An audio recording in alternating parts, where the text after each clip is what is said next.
George Schultze, CEO of Schultze Asset Management.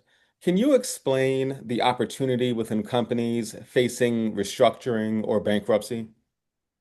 Sure. It's a great opportunity. That market is actually growing tremendously over the last few years, especially with the onset of higher interest rates, as well as more inflation and secular change, which is impacting nearly every business. So companies that are over leveraged have a greater incidence and need for potential restructuring, and the ability to invest long and short up and down the capital structure of those kinds of companies is an interesting and a diversified way to approach an investing strategy. How exactly can it help diversify a portfolio? Well, most investors these days, Chris, do not, um, they tend to be passive investors, and most of them invest into ETFs and other passive investment strategies, mostly with equity exposure, some also with credit and private credit. What this offers, it's a form of alternative investing, but it's a form of investing that helps diversify away from the overall markets because it's a very event-driven strategy.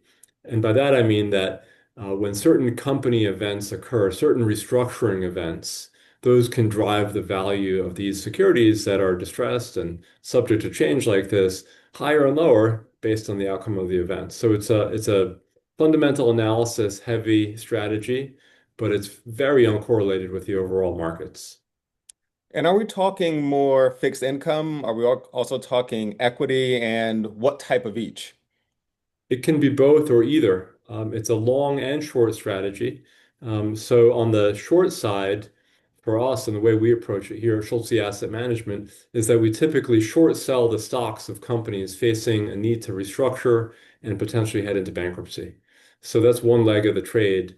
The second one is investing long in distressed debt at pennies on the dollar. And the debt that we try to buy is issued by companies. They tend to be over levered. They tend to be going through a distressed situation. And ultimately, we focus on the companies or on the debt that winds up being the fulcrum security. So when a company restructures, that's the debt that's most likely to receive new co-equity after the process is complete. And with that, we focus on an equity-like return for that debt. And then through and after a restructuring process, our strategy is to buy post-distress equity, as we call it.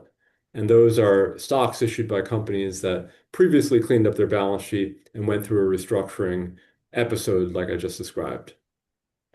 And are there any macroeconomic or sector level trends that you look at, or is it simply on a company by company basis? It is on a company by company basis. It's very, fundamentally driven. But lately, there are some sectors, and there's always some sectors, I guess, if you look back over the last 30 years, which is about how long we've been doing this. But lately, there are a few sectors that are particularly impacted. For instance, with Doge government spending cuts, there are some companies that had grown overly dependent on getting revenues from the US government. So those companies are facing heightened and elevated risk of distress and restructuring. Similarly, companies in the solar energy industry there have been a lot of changes with solar energy and a lot of changes in what tax subsidies and other credits are available for those types of companies. So companies that are over levered in that sector as well today face a heightened risk of bankruptcy and distress. So it can be both company specific factors as well as larger macro and even federal policy level factors. That's right, Chris. And these days, there have been so many macroeconomic shocks and changes, whether it's tariffs or big changes in government spending habits or preferences. And also, of course, I'd be remiss if I didn't mention just higher interest rates. A couple of years ago, interest rates were effectively zero, and lots of companies borrowed lots of debt. Many of them were risky borrowers when interest rates were practically zero. Now we're living in a time when interest rates are more at higher and more normal levels.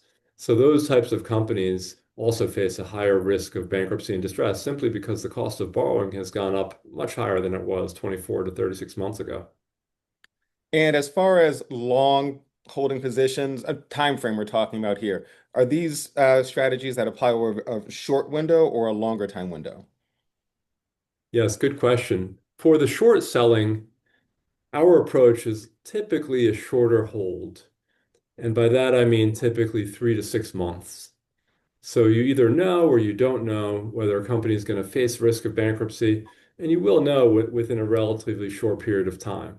Then, of course, if you're right, there's the opportunity for a potential return on a short sale of up to 100%, because most companies, when they do restructure, shareholders in the US at least don't get any recovery at all.